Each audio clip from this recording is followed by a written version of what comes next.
You know, I think a wise man once said, tackling questions today, that way you won't have to be able to tackle it next week. Or maybe I just came up with that 2 seconds ago. I'm not sure. But regardless, in this week's episode of Nick's Questions Answered, I answer the questions that I received from you.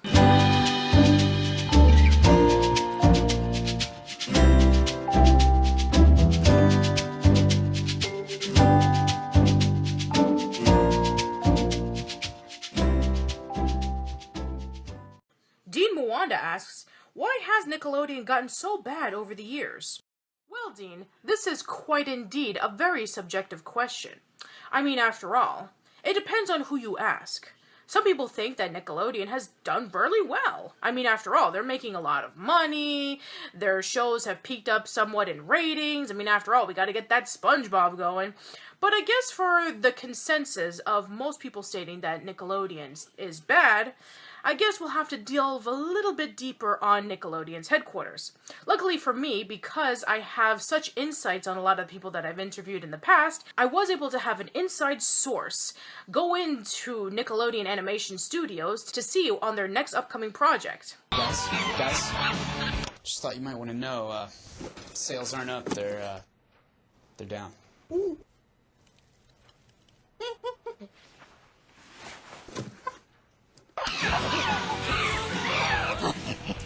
Yes, sir. Huh. Well, I guess the sloths were let go. Daniel Martinez asks, why do the Nickelodeon shows suck? Well, not to reiterate on the previous question, Daniel, this one goes all the way back a couple of years ago. You see, Nickelodeon is very well known for their TV shows, they're very well known for their events, they're very well known for their movies and their actors and actresses and so on and so forth. But there's one thing that they are a bit overlooked when it comes to what the network represents. Merchandising. And I'm not talking about your typical SpongeBob plushie doll. Oh, no. We're going to be talking about the thing that really made Nickelodeon shows suck. We're going to be talking about the one merchandise that nobody else is supposed to know about. And that is the Suck-O-Matic.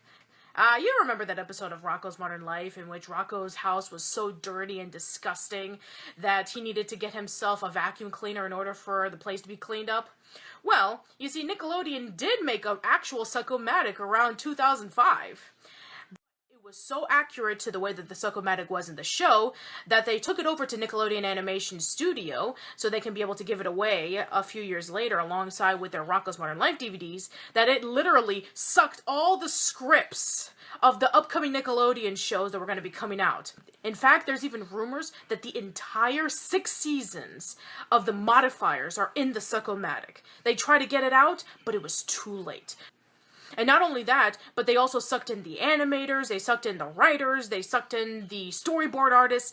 Almost every single one of them was gone, sucked into a black hole of cleanliness. Nickelodeon wanted to keep things silent. They claimed that, oh, the reason why Nickelodeon has been going so bad was because of that 2008 writer's strike. Oh, no. It wasn't the writer's strike that crashed them down.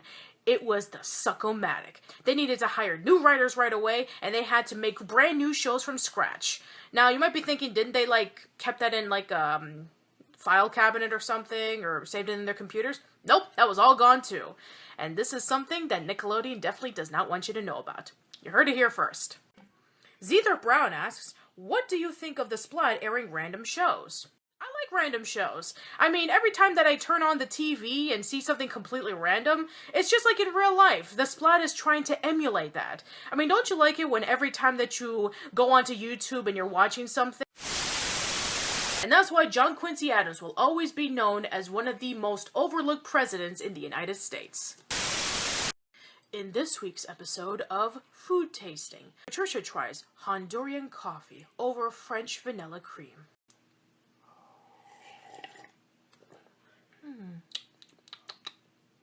Warm, earthy, with a tiny bit of sweet fragrance that perfumes the palate.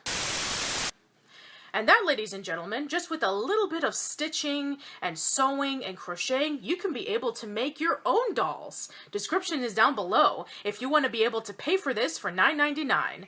Commissions are for $25 each.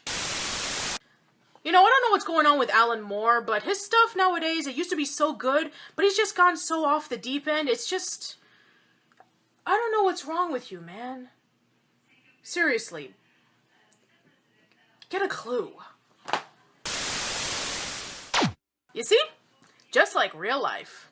To condense a really long question from Chris Lang, he simply asks, do you remember the silly crossover promos that they used to do in Nickelodeon back in the day?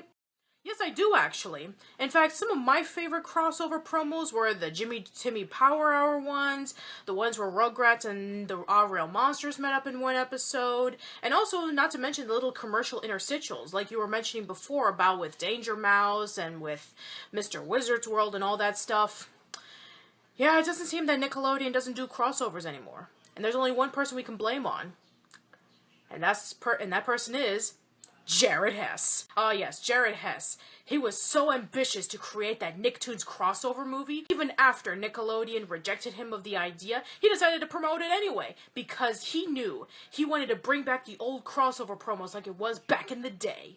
But they took him down, and because of that ambitious yet stupid task, we will never see a crossover promo again. Unless, of course, if you want to count in those Thundermans meets Henry Danger, but you know what, I guess that's not what you would really count as a true crossover promo, right, Chris? Tune in next time as we're going to be answering the biggest question that Nickelodeon fans have been asking for. Is the Rugrats creepypasta real? See you then.